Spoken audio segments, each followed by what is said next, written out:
بڑی اچھی چیز ہے, صرف رمضان میں نہیں, ایون آپ کی نارمل روٹین کے اندر آپ کو بڑا فائدہ دیتی ہے. آپ نے اگر رات کو بیڈ ٹائم پہ اسکرولنگ سے نجات لینی ہے اور آپ چاہتے ہیں کہ یار یہ آپ اس بری ہیبٹ کو چھوڑ دیں, اپنا نا سائڈ لیمپ جو ہے نا اس کو ایکٹیویٹ کریں, زبردست. موبائل کو ڈو ناٹ ڈسٹرب موڈ پہ لگا کے کوئی ایک سرٹن ٹائم رکھ لیں. میں نے اپنا ٹائم رکھا ہوا ہے 9 PM. 9 PM کے بعد میرا mobile automatically do not disturb mode پہ بیسکلی لگ جاتا ہے. سو آپ سائڈ پہ رکھیں اور اپنی ایک بک پکڑ لیں. آپ نے تفسیر کی بات کی نا, ایک پیج کر لیں, آپ ریڈنگ ہیبٹ بنائیں. اس سے علی بھائی 2 چیزیں ہوتی ہیں. نمبر 1 تو یہ آپ نے جس طرح بات کی بری ہیبٹ آپ کی چھوٹ بھی جاتی ہے, اینڈ نمبر 2 آپ کچھ عرصے بعد نوٹ کر کے ذرا پیچھے دیکھیے گا کہ آپ کتنا کچھ اس عرصے میں کور کر چکے ہیں. میں نے اس طرح جو چھوٹی چھوٹی بکس شروع کی تھیں علی بھائی, میں نے بعد میں جب کبھی غور کیا تو میں نے دیکھا یار میں نے اتنے ٹائم کے اندر اتنی چیزیں کور کر لی ہیں. اچھا, آپ کو احساس ہی نہیں ہوتا یار وہ ٹائم کتنا آپ کے لیے پروڈکٹیو ہو جاتا ہے.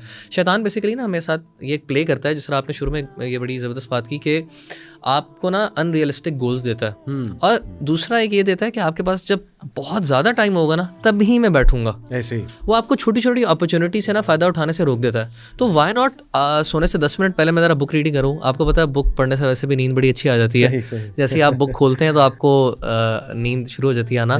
تو وہ کریں اور کچھ عرصے بعد نوٹ کیجیے گا کہ اگر آپ نے کوئی حدیث کی بک شروع کی ہے, قرآن کی تفسیر پڑھنا شروع کی ہے, کچھ عرصے بعد آپ کو بڑا حصہ بیسیکلی آپ اس کو گو تھرو کر چکے ہوں گے. بہترین, دس از ویری گڈ. اچھا ایک اور ٹپ بڑی پروڈکٹیو ہے, جیسے الحمدللہ یہ اللہ کا بڑا احسان ہے کہ اللہ نے ہمارا کام ایسا ہے کہ ہمیں پڑھنا ہی پڑتا ہے. جیسے ماشاءاللہ ہمارا تراویح پروگرام ہوتا ہے تو اس میں آپ بھی ہوتے ہیں, باقی بھی ہمارے اسپیکرز ہوتے ہیں, تو ہم نے reflection from the Quran share کرنی ہوتی ہیں, اور ماشاءاللہ آپ بڑے اچھے سوالات نکال کے ہمیں بھیجتے ہیں ہمیشہ ہر سال. تو آپ کی بھی ورکنگ ہوتی ہے, ظاہر ہے آپ پورا پارا پڑھتے ہیں تو سوال نکالتے ہوں گے, obvious سی بات ہے. پھر ہمیں پڑھنا پڑتا ہے ان سوالوں کو لے کے.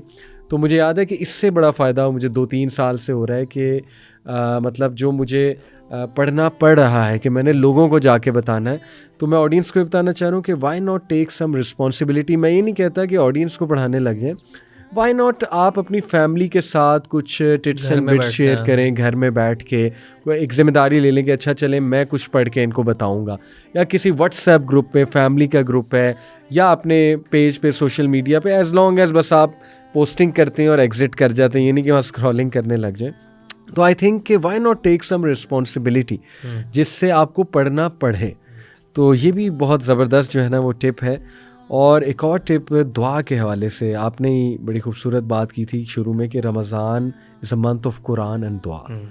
تو why not pray for others as well, بجائے کہ گوسپ کرنے کے, کیونکہ پوسٹ افطار گوسپس بہت ہوتی ہیں, اسپیشلی جب فیملی کے آپس میں ڈنرس ہوتے ہیں. تو ٹھیک ہے تھوڑا بہت چلیں, جب فیملی مکس اپ ہوتی ہے تو کچھ باتیں تو ہوتی ہیں, کچھ آپس میں لائٹ ٹاک تو ہوتی ہے, لیکن میں سمجھتا ہوں کہ فیملیز جب اکٹھی ہوں, مرد حضرات عورتیں, انہیں چاہیے اکٹھے تراویح میں جائیں, اور انہیں چاہیے کہ تراویح کے بعد بیٹھ کر پھر کوئی اپنی محفل کریں اور ڈسکس کریں کہ آج قرآن میں کیا پڑھا گیا. Some one should take this initiative, بجائے کہ گوسپنگ اور پالیٹکس کی باتیں, ایک ایٹماسفیئر ویسا جنریٹ کیا جائے فیملی کے. جی جی جی, کیونکہ زیادہ تر سیاست کی باتیں اور وہی ہوپ لیس باتیں, ملک میں یہ چل رہا ہے, ملک میں وہ چل رہا ہے. بھائی رمضان آیا ہوا ہے, آپ جو ہے وہ رمضان کا فائدہ دعا کریں. سبحان اللہ. تو یہ بھی میں ایک ٹپ دینا چاہتا ہوں آڈینس کو کہ اس منتھ میں دوسروں کے لیے بھی دعا کریں, اسپیشلی تہجد میں, اور جو ہے نا قرآن کی کوشش کریں کچھ سورہز بھی یاد کریں. اب یہ آئی نو شاید لمبی لسٹ ہو گئی ہے, لیکن انشاءاللہ this can be manage, this can be done. اور یہ اسمارٹ گولز ہیں جو میں نے انشاءاللہ تعالیٰ بتائے ہیں نا, تو میری طرف سے کچھ یہ جو ہے نا وہ ٹپس ہیں. علی بھائی ایک نصیحت جو کہ رمضان سے متعلق بھی اسپیسیفکلی اور جنرلی بھی میرے خیال سے ہمیں اپنی زندگیوں کے اندر یاد رکھنی چاہیے کہ یہ جو وقت ہے ہماری زندگی کا ہمیں ملا ہوا یہ ایک غنیمت ہے. اور انسان کی ایک نیچر اس طرح کی ہے کہ اکثر جب چیزیں ہاتھ سے نکل جاتی ہیں تب انسان کو احساس ہوتا ہے. میں اگر اپنے سرکل کے اندر دیکھوں علی بھائی, میں نے اپنے سرکل کے اندر بڑی ڈیتھس دیکھی ہیں سال, اور ایسا نہیں ہے کہ صرف ان لوگوں کی دیکھیں جو کہ عمر میں بڑے تھے, بڑی جوانوں کی بھی ڈیتھس دیکھی ہیں اس عرصے میں. تو یہ ایک چیز آپ کو انسان کو ہانٹ ضرور کرنی چاہیے. اور ہمیں ابھی یہ بھی نہیں پتا کہ یہ جو رمضان جس کے متعلق ہم باتیں کر رہے ہیں یہ ہمارے نصیب میں ہے بھی کہ نہیں نصیب ہے. سبحان اللہ. تو انسان نا وقت کو بڑا غنیمت جانے کہ جو خبریں میں سنتا رہتا ہوں کل کو میں بھی ایک خبر بن سکتا ہوں. اور یہ مطلب اسی طرح کی دن ہیں جو کہ ہماری زندگی میں آنے اور چلے جانے ہیں. اور وہ حدیث جو آپ نے شروع میں جس کی طرف پوائنٹ آؤٹ کیا تھا کہ اس بندے کی ناک خاک آلودہ ہو, یعنی اس بندے کے لیے اٹر لاس ہے جس کی زندگی میں رمضان آ گیا اور اس میں آنے کے باوجود بھی انسان اپنے آپ کو بخشوا نہ سکا. وہ جو آپ نے حدیث ایک شروع میں بھی شیئر کی تھی نا کہ جب رمضان کا مہینہ شروع ہوتا ہے نا, ایک پکارنے والا پکارتا ہے یا باغی الخیر اقبل, اے خیر کے چاہنے والے خیر کی طرف بھاگ, یعنی اپرچونٹی تمہارے لیے کھل گئی ہے, بھاگو. اور ایک ندا لگائی جاتی ہے یا باغی الشر, اے شر کے چاہنے والے اقصر, اب تو باز آ جا. سو یہ پکار اگر ہم صرف یاد رکھ لینا کہ یا باغی الخیر, خیر کے چاہنے والے, اقبل بھاگ دوڑ اس خیر کی طرف, یا باغی الشر اقصر, اے شر کے چاہنے والے اب تو باز آ جا. میرے خیال سے یہ ایک نصیحت ہمارے لیے کافی ہے, اور یہ سمجھ کے ہم ٹائم گزاریں کہ کیا پتہ یہ رمضان زندگی کا آخری رمضان ہو, اور اللہ سے دعا کریں کہ اللہ تعالیٰ ہم جو ایفرٹ کر رہے ہیں, کرتے آئے ہیں, اللہ تعالیٰ ان ایفرٹس کو قبول کر لے, اور یہ رمضان ہمارے لیے وہ رمضان ہو جس میں ہم اللہ تعالیٰ کی طرف پلٹنے والے ہوں, اللہ تعالیٰ کے بندے بننے والے ہوں. بیوٹیفل نصیحت, اللہ ہمیں عمل کی توفیق دے. میں بھی لاسٹلی بس یہی کہنا چاہوں گا کہ please make an intention, let's compensate for whatever has happened previous Ramzan میں, کوتاہیاں, غلطیاں.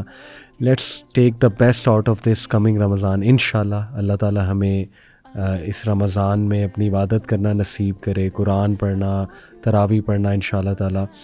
تو let's make a strong intention کہ جو ہو گیا سو ہو گیا. انشاءاللہ اس رمضان میں کمپنسیٹ کروں گا, میں کمپنسیٹ کروں گی انشاءاللہ, and I will make this Ramadan the best Ramadan of my life yet انشاءاللہ تعالیٰ. کیونکہ actions are judged by intentions, اور جس نیت سے آپ انٹر ہوں گے اللہ تعالیٰ کی مدد بھی پھر انشاءاللہ تعالیٰ آئے گی. اور سیکنڈلی وہی جو آپ نے بڑی اسکیری ایک بات کی تھی, بڑی تھاٹ پرووکنگ, کہ اگر آپ رمضان میں نماز پڑھ سکتے ہیں, رمضان میں ڈیورنگ روزہ حرام چھوڑ سکتے ہیں, تو اس کا مطلب کہ آپ کے اندر کیپیسٹی موجود ہے اللہ کو اوبے بھی کرنے کی, اپنی خواہشات پہ قابو پانے کی. تو ظلم مت کیجیے گا پلیز. افطاری کے بعد جسے کہتے ہیں نا چاکا نہ کھول لینا اپنا.